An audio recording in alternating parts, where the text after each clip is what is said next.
Hello there folks, I'm Dan Brown from asortofinterestinlife.com. You're joining me on board good old Narrowboat Tilly, and you're also joining me for the pilot episode of my new series idea, and this is sort of a response to the people who've been sending me messages saying that they want to see more talking to camera videos, as I tend to not do this sort of video and would rather be doing things actually about stuff, such as about boating and boat life and showing you bike rides and walks and all the scenery and all of that sort of stuff.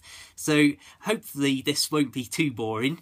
This is also going to be my attempt at recording a nice sort of much softer spoken and less wild shouting waving me arms sort of video, as a lot of people also say that they watch these videos last thing before bed, and so I'm going to try and keep it nice and sort of subdued and nice and relaxing so that I'm not just wildly shouting down your ear holes before you go to sleep.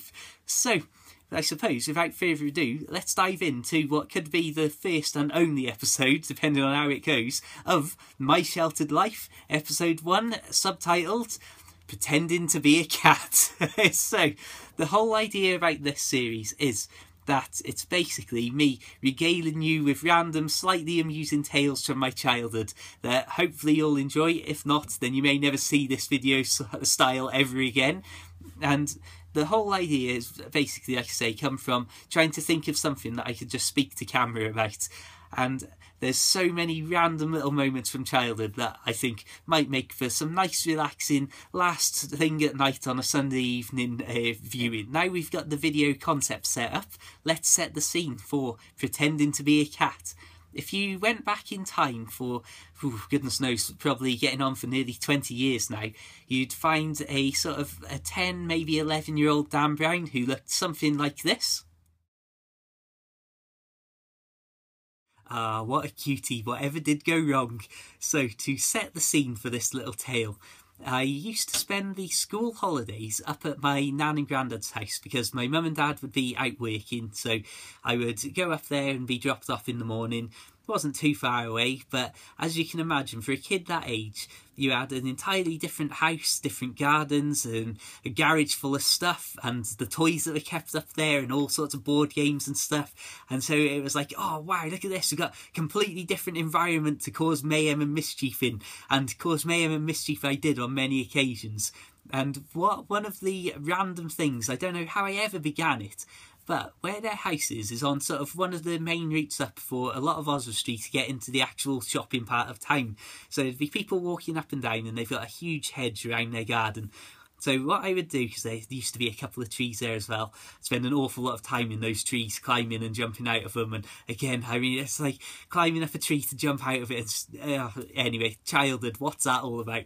But one of the things that I stumbled on was that if I stood behind the hedge and nobody could see me, I could then pretend to be a cat and make little cat noises, like literally just me as a 10-year-old kid going meow, meow.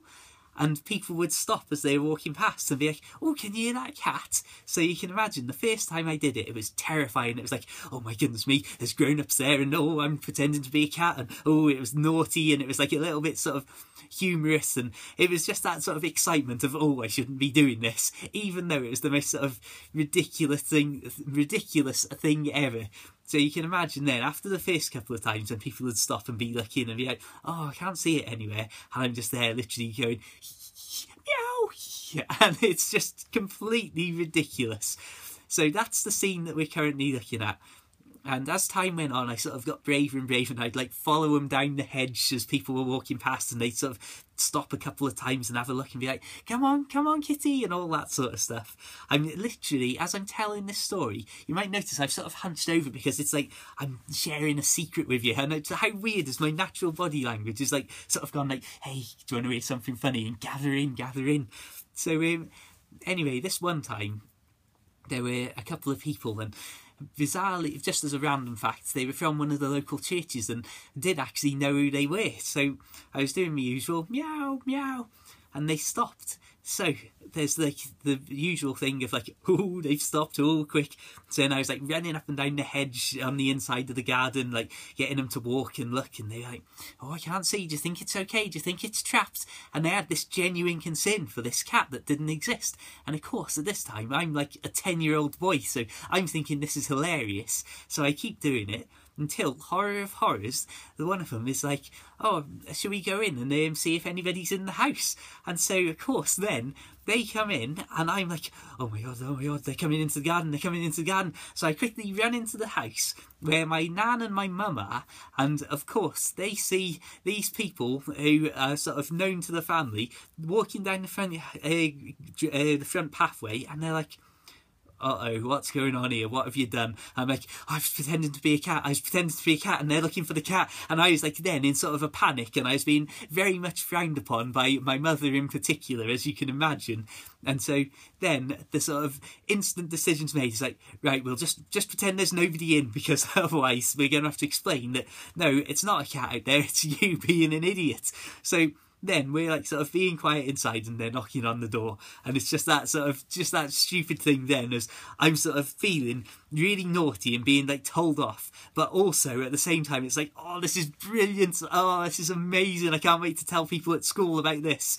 So then, I don't know if you can hear the rain just starting on the roof, so then they obviously don't get an answer, and then go into the garden and are looking around in like the hedge and everything. So you can imagine at that point then, obviously my mum and nan are even less amused that I've drawn random people into their house, to their garden, who are starting to root around looking for this cat that doesn't exist. So at that point I managed to just slip away, and just where there's a side door, go and give it another few meows. So suddenly from behind these people there's this cat meowing. And at which point then, you can imagine, I'm like, oh, why did I do that? And I'm really in trouble now at this point.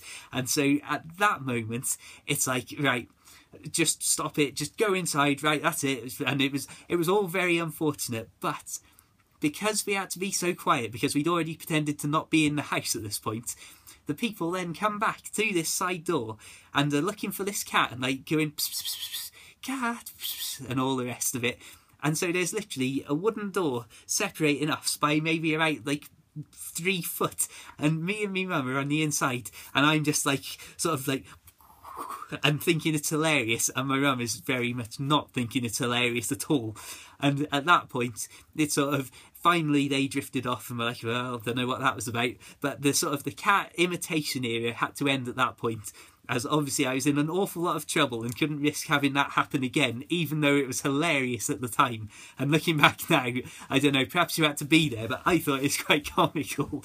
But the thing that really sort of was the final nail in the coffin of the cat imitation era was when my nan was like, oh, it's stupid, oh, what are you doing, blah, blah. And imagine if they'd have had a phone and called the RSPCA and the proper people had come out, and you'd have to explain to them. And so then, especially as a kid, I was like, oh, what have I done? Oh, I'm sorry, oh no, I don't want people to, like, it was like, you might as well have been phoning the police to cart me off. So that was the end of that era, but at least I got one good amusing story out of it. And again, the amount of times that I was doing that for like months and months, might have even been a year of doing it, until finally somebody took the bait so much that it caused such a scene that it could never be done again. Anyway, on that note, I will say thank you very much for watching this video. It's been completely random and unlike any other video I've ever recorded. So hopefully you'll enjoy this. If not, then I'm very sorry. Let me know your thoughts if you want more of this or not, because I can literally come up with just dozens upon dozens of these little episodes to just randomly throw in, and they're not going to stop me from doing other videos, because it's literally just me talking to the camera, so I can just do it in however long it takes me to tell the story. Until the next time, feel free to subscribe and check out my other videos for loads of boat life and biking and kayaking and walking and all the rest of it. Feel free to add me personally on Facebook and Twitter, or like the Facebook page if you want to see general photos and updates from Life Afloat. And of course, please do consider checking out my books available for the Kindle, particularly if you're interested in hearing more stories from a more grown-up Dan. Search Amazon for The Narrowboat Lad, or check links to everything just mentioned in the description below. Until the next time, keep it cat-worthy, keep it boat-worthy, and farewell.